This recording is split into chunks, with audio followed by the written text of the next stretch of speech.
How money really works. Simple rules that change everything. Why does your colleague who works less than you earn more? Why does the apartment you're saving for appreciate faster than your salary? Why do some people achieve financial freedom in their youth while others live paycheck to paycheck until old age? The science of economics provides the answers to these questions, but you were likely taught it incorrectly. We were fed boring graphs and formulas, but weren't taught how it works in real life. In reality, economics isn't about math, it's about people, their fears, greed, dreams, and decisions. Today, I won't bore you with theory. I'll share a few simple yet powerful concepts that explain almost everything that happens in the world of money. Supply and demand, the balance of desires. Let's start with the basics. Price isn't the amount on a price tag, it's the point where buyers' desires meet sellers' capabilities. Think back to the recent release of a popular gaming console.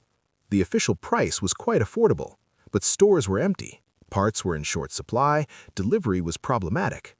Demand was huge and supply was tiny. What did the market do? It instantly found a new equilibrium. The resellers' prices skyrocketed. The market doesn't ask whether this is fair or not. If a product is scarce and there are many people wanting it, the price rises. If the opposite happens, the price falls. This applies to everything, from oil and rare cryptocurrencies to apartments in the city center. Advice: want to make money? Look for scarcity.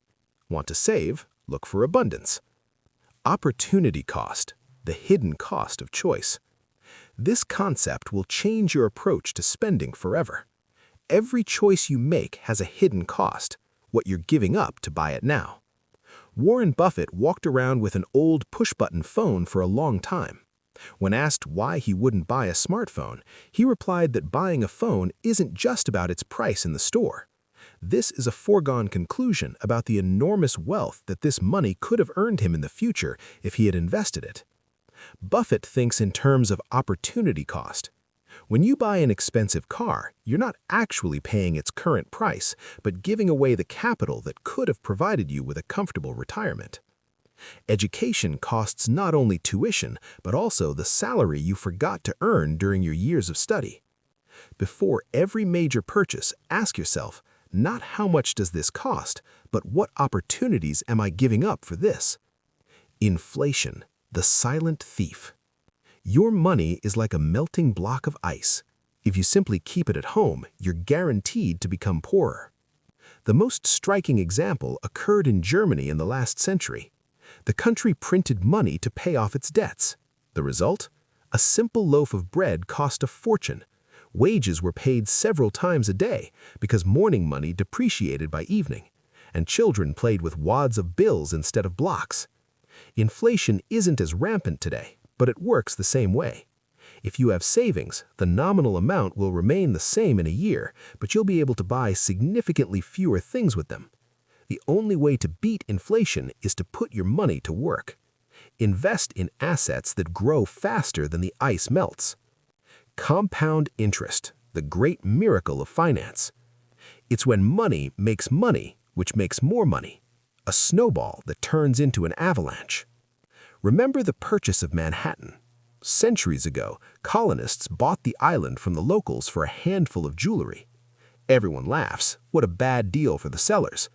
But if they had invested the value of that jewelry at interest, today they would have a capital many times greater than the value of all of Manhattan and all of its skyscrapers.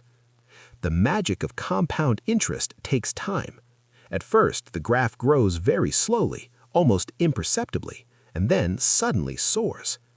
An investor's main asset is not a large salary, but time. Start saving at least a little, but right now. Economies of scale. Why the big win.